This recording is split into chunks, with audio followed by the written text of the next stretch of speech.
introduce legislation on policing this upcoming week. What can Congress do? Well, Congress can do a lot. And if I could first start about what transpired in Atlanta. The loss of life should always be the last resort. I wish this had turned out differently.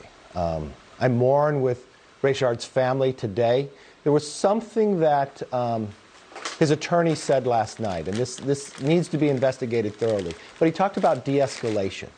And that's what we're talking about in our legislation that we're working with Senator Tim Scott. I spoke with the senator last night. Better training.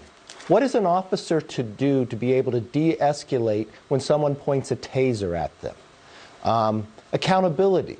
Not only just the training, but also the transparency that body cams, so everybody can see what is transpiring, so when an investigation is done thoroughly. And then the ability, if there is a bad officer, how are you able to remove them and they're not able to go to another department? These are all things that are very important. Unfortunately, Democrats think the best thing to do is remove money, and they praise the removal of money of police officers. I believe a greater training, a greater transparency, and a greater accountability is a place to solve much of this problem. Now we have chaos. You look what is happening in Seattle today.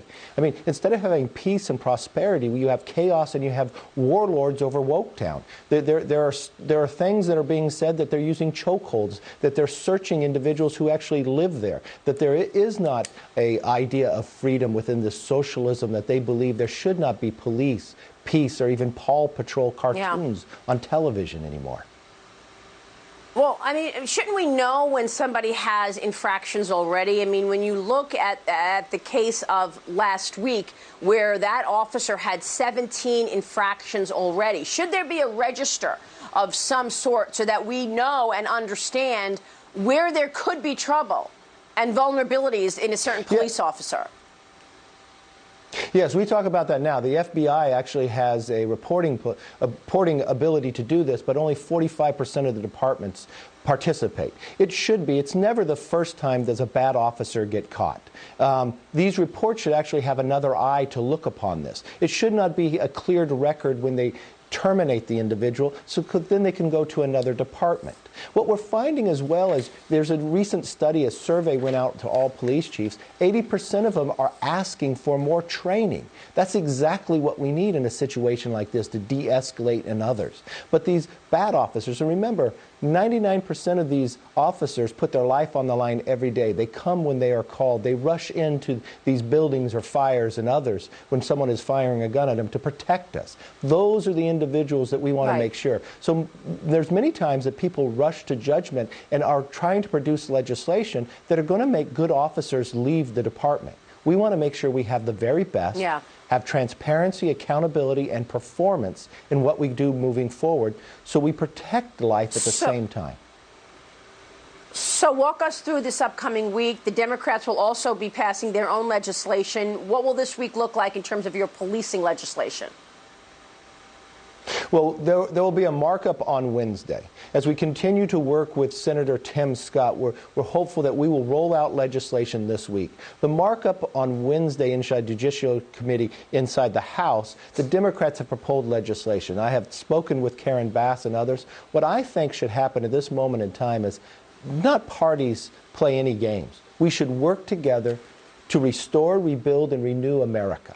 And that comes with working together in this situation as well. And I think there's a capability of doing that. Unfortunately, they have not worked with Republicans at the beginning. We have reached out. I think there'll be an opportunity here to be able to do that. Hopefully they'll allow a substitute. Hopefully they'll allow amendments. If they have an open process that everybody can offer ideas, I believe at the end of the day you will see Congress come together, rise to the occasion to make sure we strive to be that more perfect union we know we can be.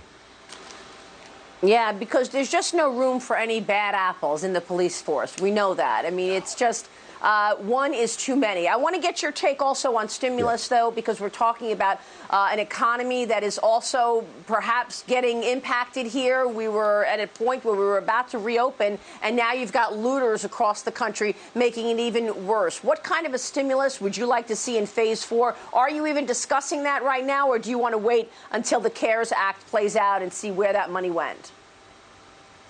Well, the first thing I always want to do is make sure the $3 trillion that we appropriated is actually instituted into the nation. It's implemented out there. And we show that it's working. That PPP for small businesses, I know you were shocked when you read the jobs number that, no, it wasn't 10 million or 8 million jobs lost, but 2 million that were actually created. I've heard from many small businesses that it actually has saved them. Now, not all states have opened up the same as others. We should gather that data and see where we need more help in that situation. The one thing we are hearing from businesses across the country is liability protection. Trial lawyers are out there advertising today, suing schools, going after small businesses that are making decisions to close. We need to give them protection as we move forward so they can keep working. How do we rebuild and renew America? Those are the things that we'll be looking at. And does it need more resources going forward? We have talked with the Secretary, we've talked with the President. Leader McConnell and myself have been meeting together, and we will build something, especially if we have the data coming in. But what we will not do is write a bill for political purposes like Nancy Pelosi did. Because she put $3 trillion up there on things that had nothing to do with COVID. In their bill, it mentioned cannabis more than it mentioned jobs. Whatever we do will be focused on America and building it back. All right. We know you're working hard on it. Congressman, it's good to see you this morning. Thanks so much. We'll be watching the developments.